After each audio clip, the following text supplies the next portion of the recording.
ഇന്ന് ഡിസ്കസ് ചെയ്യാൻ പോകുന്നത് ഹീറ്റ് ആൻഡ് കോൾഡ് വേവ്സിനെ കുറിച്ചിട്ടാണ്. അപ്പം നമുക്കറിയാം എന്താണ് ഹീറ്റ് വേവ്സ് എന്ന് പറഞ്ഞാൽ, അതായത് നോർമൽ ടെമ്പറേച്ചറിനേക്കാളും കൂടുതലായിട്ടുള്ള ടെമ്പറേച്ചർ നമ്മൾ അറ്റ്മോസ്ഫിയറിൽ വരികയാണെങ്കിൽ അതിനെയാണ് നമ്മൾ ഹീറ്റ് വേവ്സ് എന്ന് പറയുന്നത്. അപ്പം it is a prolonged period of excessive heat often accompanied by excessive humidity. ഇതാണ് ഹീറ്റ് വേവ് എന്ന് പറയുന്നത്.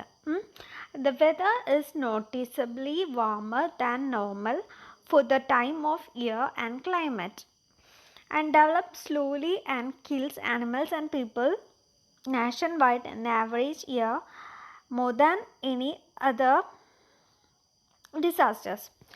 അതായത് ഇതൊരു സൈലൻറ്റ് ഡിസാസ്റ്റർ എന്നാണ് പറയുക. ടെമ്പറേച്ചർ കൂടി വന്നിട്ട് അത് നമ്മുടെ ഹ്യൂമൻ ബീയിങ്സിനും അതുപോലെ തന്നെ അനിമൽസിനും ഹാംഫുൾ ആവുന്ന വരെ കൂടും. അപ്പോൾ ഇതിനെയാണ് നമ്മൾ ഹീറ്റ് വേവ് എന്ന് പറയുന്നത്. അപ്പം as temperature rises people, animal and plant Zafar from heat stress. Apart from death, more and more people are admitted with suffering sunstroke, severe dehydration, with vomiting and high fever. അപ്പോൾ നമ്മൾ heat wave ഉണ്ടായി കഴിഞ്ഞാൽ നമ്മുടെ human ബീയിങ്സിൽ ഉണ്ടാവുന്ന സിംറ്റംസാണ് പറഞ്ഞിട്ടുള്ളത്. എന്തൊക്കെയായിരിക്കും? Dehydration ഉണ്ടാവും, vomiting and high fever ഒക്കെ ഉണ്ടാവാൻ ചാൻസ് ഉണ്ട്. The condition become more severe in May and June in India. ഇന്ത്യയിൽ വരുന്നത് മെയ് ജൂൺ മാസങ്ങളിലാണ് ഹീറ്റ് വേവ് ഉണ്ടാവുന്നത്. ദെൻ എന്താണ് ഹീറ്റ് വേവിൻ്റെ കോസസ് എന്നാണ് നോക്കുന്നത്. A heat wave is caused by system of higher atmospheric pressure. Higher atmospheric പ്രഷറാണ് നമ്മുടെ ഹീറ്റ് വേവിൻ്റെ റീസൺ എന്ന് പറയുന്നത്. In a high pressure system, air from upper level of the atmosphere descends and rotate downward. അതായത് high pressure സിസ്റ്റത്തിലാണെങ്കിൽ നമ്മുടെ upper സർഫസിൽ നിന്ന്, അതായത് എർത്തിൻ്റെ മുകളിലെ ലെയറിൽ നിന്ന് എന്താണ് എയർ താഴോട്ട് ഒരു റൊട്ടേഷൻ ഉണ്ടാവും. As it come down it become compressed which increase temperature and dries it out. അപ്പം ഇത് താഴത്തോട്ട് വരുമ്പോൾ ഇത് കംപ്രസ് ആവുമ്പോൾ ടെമ്പറേച്ചർ ഇൻക്രീസ് ചെയ്യും. അങ്ങനെയാണ് നമ്മുടെ ഹീറ്റ് വേവ് ഉണ്ടാവുന്നത്. അപ്പം ഇതാണ് കാണിച്ചിട്ടുള്ളത്. എവിടെയാണ് how hot air masses form. ഈ ഹോട്ട് എയർ മാസ് എങ്ങനെയാണ് ഫോം ചെയ്യുന്നത്? എങ്ങനെയായിരിക്കും? നമ്മുടെ സൺലൈറ്റ് ഡയറക്റ്റായിട്ട് ഡ്രൈ ഗ്രൗണ്ടിൽ ഹിറ്റ് ചെയ്ത് കഴിഞ്ഞാൽ അവിടെ നിന്ന് ഹീറ്റ് ഉണ്ടാവും അല്ലേ? ആ ഹീറ്റ് റൈസ് ചെയ്തിട്ടാണ് എങ്ങനെ അറ്റ്മോസ്ഫിയറിലുള്ള എയറിൻ്റെ ടെമ്പറേച്ചർ ഇൻക്രീസ് ആവുന്നത്. ദെൻ ഇതെവിടേക്കാണ് റിസ്ക് ഉണ്ടാവുന്നത്? Senior or old people living alone and babies and childrens under 4 years and outdoor workers, then pregnant woman, breast feeding mother and infant, then military. ഇവരൊക്കെ എന്താണ് ഈ വേവ് എഫക്റ്റ് ചെയ്യുന്നുണ്ട്. അതായത് പുറത്തിറങ്ങി work ചെയ്യുന്നവരെ, അതുപോലെ തന്നെ പ്രതിരോധശേഷി കുറവുള്ളവരെ, അവരെയൊക്കെയാണ് ഇത് കൂടുതലായിട്ട് എഫക്റ്റ് ചെയ്യുന്നത്. ദെൻ എഫക്റ്റ് ഓൺ ഹ്യൂമൻ ബീയിങ്സിൽ എന്തൊക്കെ എഫക്ട്സ് ആണ് ഉണ്ടാക്കുന്നതെന്നാണ് പറയുന്നത്. അപ്പം thousands of people suffer from heat stress where their bodies absorb more heat than they can expel. അപ്പം എന്താണ് ഹീറ്റ് സ്ട്രെസ് ഉണ്ടാവാൻ കാരണമുണ്ട്. ദെൻ അതുപോലെ തന്നെ depletion of salt and electrolyte in the body may cause heat cramp. Then 1000 of death from hypothermia പറഞ്ഞിട്ടുള്ള ഡിസീസിന് കാരണമാവുന്നുണ്ട്. അതുപോലെ തന്നെ elevated ozone concentration, irritation the mucus membrane and causes illness of the respiratory system. അതായത് നമ്മുടെ respiratory സിസ്റ്റത്തിനെ ബാധിക്കുന്നുണ്ട്. അതേപോലെ ഹൈപ്പോതെർമിയ ഉണ്ടാക്കുന്നുണ്ട്, ഹീറ്റ് ക്രാമ്പിന് കാരണമാവുന്നുണ്ട്, ദെൻ ഹീറ്റ് സ്ട്രെസ് ഉണ്ടാവാനും ചാൻസ് ഉണ്ട്. അപ്പോൾ ഇതാണ് ഹ്യൂമൻ ബീയിങ്സിലെ എഫക്റ്റ് എന്ന് പറയുന്നത്. അതുപോലെ തന്നെ heat can cause head stroke, sun stroke or circulatory collapse. ഇത്രയും കാര്യങ്ങൾ ഉണ്ടാക്കുന്നുണ്ട്. And the most common human response to extreme heat is dehydration. നമുക്കറിയാം, നമ്മളിപ്പോൾ നോർമൽ ഒരു കണ്ടീഷനിൽ തന്നെ നമുക്ക് ഡീഹൈഡ്രേഷൻ ഉണ്ടാവാറുണ്ട് അല്ലേ? നമ്മുടെ ബോഡിയിലെ വാട്ടറൊക്കെ ലോസ് ആവുന്നതാണ് ഡീഹൈഡ്രേഷൻ ഉണ്ടാവാം. A heat wave is danger because heat and sunlight may over heat the human body. Okay, നമ്മുടെ ഹ്യൂമൻ ബോഡീനെ ഓവർ ഹീറ്റ് ചെയ്യുന്നുണ്ട്. And heat stress life stock animal can suffer the effect of heat stress as well. അതായത് നമ്മളെ effect ചെയ്യുന്ന പോലെ തന്നെ അനിമലിനെ effect ചെയ്യുന്നുണ്ടാവും. When there is not enough shade or water for animal they may change their behavior. An animal will look for shelter from the heat under trees or near bushes and start sweating and panting and drooling and water and have reduced appetite for food. Okay, അപ്പോൾ ഇവർക്കും ഇതുപോലെ ഇവരെങ്ങനെയൊക്കെയാണ് affect ചെയ്യുന്നത്. Then agricultural and ക്രോപ്സിൽ എന്തൊക്കെയായിരിക്കും? അതൊക്കെ നശിച്ചു പോകാൻ ചാൻസ് ഉണ്ട്. And dry and hot weather cause no precipitation. മഴ ഉണ്ടാവില്ല, ഡ്രൈ കണ്ടീഷൻ അല്ലേ. അപ്പം this can result in the dryness or even drought. ഡ്രൈനെസ്സിന് കാരണം അത് ഡ്രോട്ടിലോട്ട് ലീഡ് ചെയ്യും. And plants are no longer growing and in worst case they completely wither. And under such condition agriculture suffer enormous damage and harvest loss. ഇവരും damage ആവാൻ തന്നെ chance ഉണ്ട്. അതുപോലെ precipitation, അതായത് റെയിൻ ഇല്ലെങ്കിൽ എന്താണ്, ഇവർ വളരാനൊന്നും പറ്റില്ല.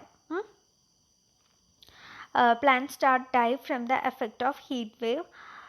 ദെൻ അതുപോലെ തന്നെ ഇതെന്താണ്, ഡ്രൈ ആവാൻ തുടങ്ങും അല്ലേ. ഡ്രൈ ആയി കഴിഞ്ഞാൽ പിന്നെ ഭയങ്കരമായി ഡ്രൈ ആയി കഴിഞ്ഞാൽ ഒരു ചെറിയ സ്പാർക്ക് മതി, എന്താണ് അവിടെ ഫയർ ഉണ്ടാവാനൊക്കെ ചാൻസ് ഉണ്ട്. Then psychological and sociological effect എന്ന് പറയുന്നത് power outage, wild fire, physical damage, road and highway to buckle and melt, water lines to burst, and power transformer to detonate, causing fires. Then ഇത് ഒരു ഹിസ്റ്ററിയാണ് കൊടുത്തിട്ടുള്ളത്. History എന്ന് പറഞ്ഞു കഴിഞ്ഞാൽ നമ്മൾ heat wave ഉണ്ടായിട്ടുള്ള ഓരോ സ്ഥലങ്ങളും അവിടുത്തെ ടെമ്പറേച്ചർ എത്രയായിരുന്നു, അതുപോലെ തന്നെ അവിടെ എന്തൊക്കെയാണ് സംഭവിച്ചതെന്നാണ് പറയുന്നത്. 2001 കാനഡയിൽ ഉണ്ടായിട്ടുള്ള ഹീറ്റ് വേവിൻ്റെ ടെമ്പറേച്ചർ എന്ന് പറഞ്ഞാൽ 35 ഡിഗ്രി സെൽഷ്യസ് ആയിരുന്നു. അപ്പോൾ നമുക്കിത് നോക്കിയാൽ തന്നെ അറിയാം. ഇവിടെ വരുന്ന ടെമ്പറേച്ചർ റേഞ്ച് എന്ന് പറഞ്ഞാൽ 47 degree Celsius, then 46 to 48 degree Celsius അങ്ങനെയൊക്കെ വരുന്നുണ്ട്. ഇതൊക്കെ ഇങ്ങനെ കാനഡ, ജർമ്മനി, ദെൻ ഇതിൽ ഇന്ത്യയിൽ ഒരെണ്ണം കൊടുത്തിട്ടുണ്ട്. ഇന്ത്യയിൽ ഉണ്ടായിട്ടുള്ള ഒരു വേവ് എന്ന് പറഞ്ഞു കഴിഞ്ഞാൽ അതിൻ്റെ ടെമ്പറേച്ചർ എന്ന് പറഞ്ഞാൽ 48 ഡിഗ്രി സെൽഷ്യസ് ആയിരുന്നു. ദെൻ അതുപോലെ തന്നെ ഇത് വേറെ കുറേ എണ്ണത്തിൻ്റെയാണ് കൊടുത്തിട്ടുള്ളത്. ഇത് നമ്മുടെ ഹീറ്റ് വേവ് ഇൻ ഇന്ത്യയിൽ ഹീറ്റ് വേവ് ആണ്. നമ്മുടെ കേരളയൊക്കെ 32 ഡിഗ്രിയാണ് മാക്സിമം വന്നിട്ടുള്ളത്. നമ്മൾ മുകളിലോട്ട് പോകുന്തോറുമാണ് ഹീറ്റ് കൂടി വരുന്നത്. കണ്ടോ, ഇവിടെ പഞ്ചാബിൻ്റെ അവിടെയൊക്കെ 42 ഡിഗ്രി സെൽഷ്യസ് വരുന്നുണ്ട്. അതുപോലെ തന്നെ മധ്യപ്രദേശ് ആ ഏരിയയിലും 42 ഡിഗ്രി സെൽഷ്യസ് ആണ് വരുന്നത്. അപ്പം ഇതെന്നാണ് 2014 കേട്ടോ ഡാറ്റ കാണിച്ചിട്ടുള്ളത്. ദെൻ എന്തൊക്കെ ഡിസോർഡേഴ്സാണ് ഉണ്ടാകുന്നതെന്ന് നമ്മൾ പറഞ്ഞു. സൺബേൺ ഉണ്ടാവാൻ ചാൻസ് ഉണ്ട് അല്ലേ. ഹീറ്റ് ക്രാംസ് ഉണ്ടാകാൻ ചാൻസ് ഉണ്ട്. സൺബേണിൻ്റെ സിംറ്റംസ് എന്ന് പറഞ്ഞാൽ സ്കിന്ന് റെഡ് കളറാവും, അതുപോലെ പെയിൻ ഉണ്ടാവും, സ്വെല്ലിങ് ഉണ്ടാവും, ഹെഡ് ഏക്ക് ഉണ്ടാവും. ദെൻ അപ്പോൾ അതിൻ്റെ ഫസ്റ്റ് എയ്ഡ് എന്താണ്, take shower using soap. Okay, shower ചെയ്യുക. ദെൻ ഹീറ്റ് ക്രംസ് എന്ന് പറഞ്ഞാൽ അതെന്ന് പറഞ്ഞാൽ ഒരു പെയിൻഫുൾ ആയിട്ടുള്ള സാംസ് ആണ്. Usually in leg and abdominal muscles heavy സ്വെറ്റിങ്ങും ഉണ്ടാവുന്നുണ്ട്. അതാണ് ഹീറ്റ് ക്രംസ് എന്ന് പറയുന്നത്. അതുപോലെ തന്നെ ഈ ഹീറ്റ് എക്സോഷൻ ഉണ്ട്. ഇവിടെയും വരുന്നത് ഹെവി സ്വെറ്റിംഗ് ആണ്. ദെൻ വീക്ക്നെസ് ഉണ്ടാവും, സ്കിൻ കോൾഡ് പെയിൻ ഉണ്ടാവും, വീക്ക് പൾസ് ആയിരിക്കും, ഫാറ്റിഗ്, വോമിറ്റിംഗ് ഇതൊക്കെ ഉണ്ടാവാൻ ചാൻസ് ഉണ്ട്. ദെൻ ഹീറ്റ് സ്ട്രോക്ക് ആണ് അടുത്തൊരു ഡിസോർഡർ എന്ന് പറയുന്നത്. അവിടെ എന്താണ്, ഹൈ ബോഡി ടെമ്പറേച്ചർ ആയിരിക്കും, ഹോട്ട് ഡ്രൈ സ്കിൻ ആയിരിക്കും, റാപ്പിഡ് സ്ട്രോങ് പൾസ് ആയിരിക്കും, victim will likely not sweat. Okay, ഇതൊക്കെയാണ്. പിന്നെ ഇവിടെ അതിൻ്റെ ഫസ്റ്റ് എയ്ഡും പറഞ്ഞിട്ടുണ്ട്. ഇനി നമ്മളിവിടെ കുറച്ച് ടിപ്സൊക്കെയാണ് പറഞ്ഞിട്ടുള്ളത്. നമുക്കറിയാം കൂടുതൽ വെള്ളം കുടിക്കണം, അങ്ങനെയുള്ള ടിപ്സൊക്കെയാണ് പറയുന്നത്. If the heat wave is predicted or happening, then slow down, avoid strenuous activity and stay indoors as much as possible. If air conditioning is not available, stay on the lowest floor out of the sunshine. And remember, electric fans do not cool air, but they do help sweat evaporate, which cools your body. And wear lightweight, light colored clothings. ഇത്രയാണ് നമ്മൾ ശ്രദ്ധിക്കേണ്ടത്. പിന്നെ അതുപോലെ തന്നെ drink water, then rest in shade, report heat symptoms early and know what to do in an emergency. അപ്പോൾ ഇത്രയും കാര്യങ്ങളും നമ്മൾ ശ്രദ്ധിക്കണം. ഇനി നമുക്ക് കോൾഡ് വേവ് ആണ്. കോൾഡ് വേവ് ഹീറ്റ് വേവിൻ്റെ നേരെ ഓപ്പോസിറ്റ്. നേരത്തെ ഹീറ്റ് ആയിരുന്നെങ്കിൽ ഇവിടെ കോൾഡ് ആണുള്ളത്. A cold wave is an influx of unusually cold air into middle or lower latitude. Cold wave affect much larger areas than blizzard, ice storm and other winter hazards. And meteorologists measure cold waves by departure from the normal temperature. അപ്പോൾ ഇതെന്ന് പറഞ്ഞു കഴിഞ്ഞാൽ എന്താ, normal ടെമ്പറേച്ചറിനേക്കാളും നന്നായിട്ട് നമ്മുടെ temperature കുറയാണ് ചെയ്യുന്നത്. നേരത്തെ കൂടുകയായിരുന്നു. And formation of cold waves എങ്ങനെയായിരിക്കും? A cold wave develop when cold air mass over large area are brought in, and the cold air mass transport only little moisture. Precipitation occur as snow or sleet due to temperature below freezing point. And cold wave can also be accompanied by strong wind. Such phenomenon is called a winter storm. നമ്മൾ called വേവിൻ്റെ കൂടെ എന്തായിരിക്കും, strong ആയിട്ടുള്ള wind ഉണ്ടായിരിക്കും. അതാണ് winter Storm എന്ന് പറയുന്നത്. And called polar or Arctic air masses are relatively shallow, extending 1 to several kilometer above the surface. ഇത് shallow ആയതുകൊണ്ട് തന്നെ ഇതിന് കുറേ സെവറൽ കിലോമീറ്റേഴ്സ് എക്സ്റ്റെൻഡ് ചെയ്യാൻ കഴിയും. കോൾഡ് പോളാർ എയർ മാസിനാണ് കേട്ടോ. Then effect on person and economic activity. എന്തൊക്കെ എഫക്റ്റാണ് ഉണ്ടാക്കുന്നത്? Exposure to extreme and especially unexpected cold can lead to hypothermia and frostbite, and which require medical attention due to the hazard of tissue damage and organ failure. They can cause death and injury to livestock and wildlife. And exposure to cold mandates greater caloric intake for all animals including humans. And if a cold wave is accompanied by heavy and persistent snow, grazing animals may be unable to reach in needed food and die of hypothermia or starvation. And they often necessitate the purchase of foodstuff at considerable cost to farmers to feed livestock. Such cold wave have caused famines. അപ്പം called വേവിനെ കുറിച്ചിട്ടാണ് പറഞ്ഞിട്ടുള്ളത്. Then water mains may break and water supply may become unreliable, making firefighting more difficult. And people can stock up on food, water and other necessities before a cold wave. Some may even choose to migrate to places of